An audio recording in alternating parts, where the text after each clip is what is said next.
Star Trek II The Wrath of Khan had very little in common with its predecessor, Star Trek the Motion Picture. Beyond Admiral Kirk being stuck on Earth, wishing he were back in command of his former ship, the Enterprise, the only other similarity that I could find is that in both movies, the Enterprise enters a giant cloud.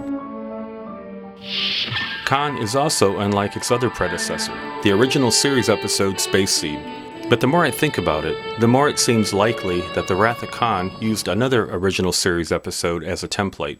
Balance of Terror, like The Wrath of Khan, features an interstellar game of cat and mouse, pitting Kirk against an equally skilled adversary.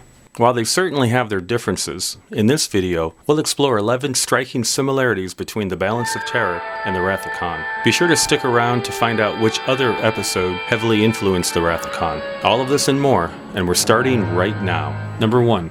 Distress signals from the neutral zone. Sir, regaining contact with Outpost 4. Both films open with the Enterprise responding to a distress signal riddled with static interference. Outpost 4. Do you read me, Enterprise? Hit by enormous power. If they hit us again with our deflector shield gone, do you read me, Enterprise? Captain, I'm getting something on the distress channel. This is the Kobayashi Maru. We have struck a gravitic mine and have lost all power. Our hull is penetrated and we have sustained many... Both distress signals were to have originated near the Romulan neutral zone, but when footage of the Klingon battlecruisers was recycled from the motion picture as a cost-saving measure, the Romulan neutral zone became an all-new Klingon neutral zone. The switch from Romulan to Klingon was made complete when Kirk tells Saavik that Klingons don't take prisoners. Which they do. You are now prisoners of the Klingon Empire against which you have committed a wanton act of war. Kirk was originally to have said it was Romulans who don't take prisoners, which apparently they don't. Sir, the Romulans do not take captives. Had the creators of The Wrath of Khan remembered that Romulans had started using Klingon ships during the original series, Klingon ship. Intelligence reports Romulans now using Klingon design. changing from Romulans to Klingons wouldn't have really been necessary. There is also one revealing clue that indicates that this was to have been the Romulan neutral zone. The captain of the Kobayashi Maru states that they are near Gamma Hydra, Our position is Gamma Hydra, Section 10. which was established in the original series as being near the Romulan neutral zone. We're close to the neutral zone between our Federation and the Romulan Empire. Number 2. Death Foreshadowed. Balance of Terror, like The Wrath of Khan, had a character who dies during the climatic battle. Both deaths are foreshadowed in the first scene of their respective films. We all know who dies in The Wrath of Khan, and I still get misty-eyed every time I see it. No. The foreshadowing of Spock's death is rather explicit. Tomlinson's death, however, is foreshadowed in a much more symbolic way. He's getting married. I'm not being cynical here. Marriage is, by definition, the death of the bachelor and bachelorette, and the birth of the husband and wife. And if you're wondering why Tomlinson dies, and not his would-be wife, Angela Martine. her death scene comes in the following episode. Come on.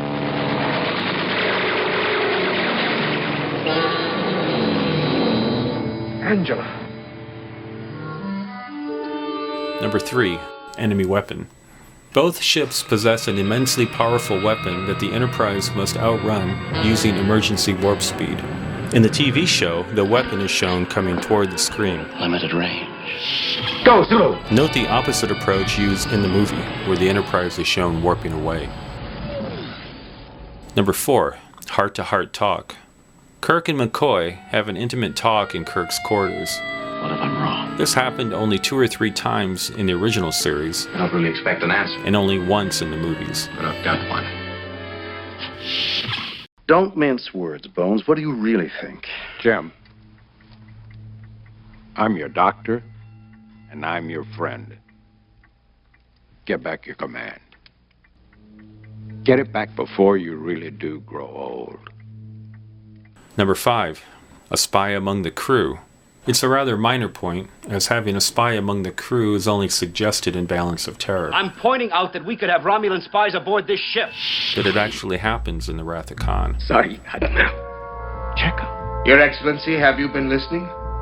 I have indeed, Captain. Number 6. Spatial Phenomenon. Both films feature a spatial phenomenon. In Balance of Terror, it's a comet's tail, and in The Wrath of Khan, it's a stellar nebula. Both have dust particles that interfere with ship sensors. Its many particles will obscure their sensing device, Centurion. We're losing sensor contact. Trouble with the nebula, sir, is all that static discharge and gas clouds our tactical display. Visual won't function, and shields will be useless. Number 7. No face-to-face. On screen, sir. All contact between Kirk and his adversary is via ship-to-ship communications. He never meets either face-to-face. You still remember, Admiral. Number 8. Falling debris crushes enemy second-in-command. This was one of the similarities that inspired this video. The Romulan Centurion and Khan's right-hand man, Yakim, are both crushed by a falling chunk of ceiling. Centurion is dead.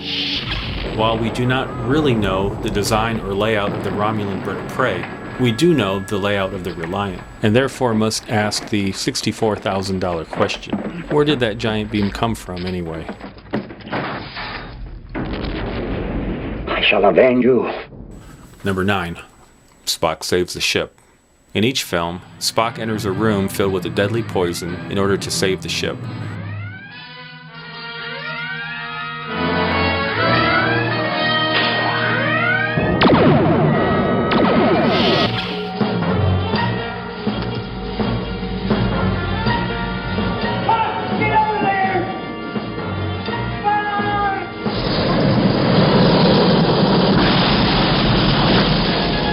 Sir, the mains are back online. Bless you, Scotty. Go, Zulu!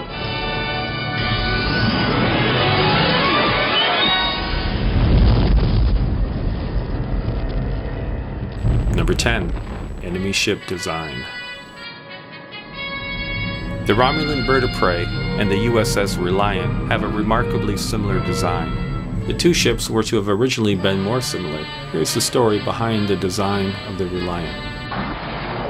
They had done a nice little rough sketch of what this Reliant ship would look like, and we sent it off to Israel, where Harv Bennett took the envelope and pulled it out upside down. And we saw it with the engines below the dish, and he was taken by that design so much. Oh, that's great, but in fact, they were drawn with the engines above the dish. So he signed off on the bottom, "This looks fine to me." And finally, Joe Jennings and Mike Miner said, "Lee, why don't you see what you can do? Just take this upside down and make a ship out of it." And so that was kind of a happy accident. It happened before the show started. Yeah, it's the Reliant that is the Enterprise upside down. The Enterprise or the bird of prey? Number 11. Self-Destruct. Ship to ship, we're on. Both enemy commanders destroy their respective ships rather than surrender to Kirk. Standing by to beam your survivors aboard our ship. Prepare to abandon your vessel. No, it's not our way. Uhura, send to Commander Reliant. Prepare to be boarded. Aye, sir. Commander Reliant, this is Enterprise. Surrender and prepare to be boarded.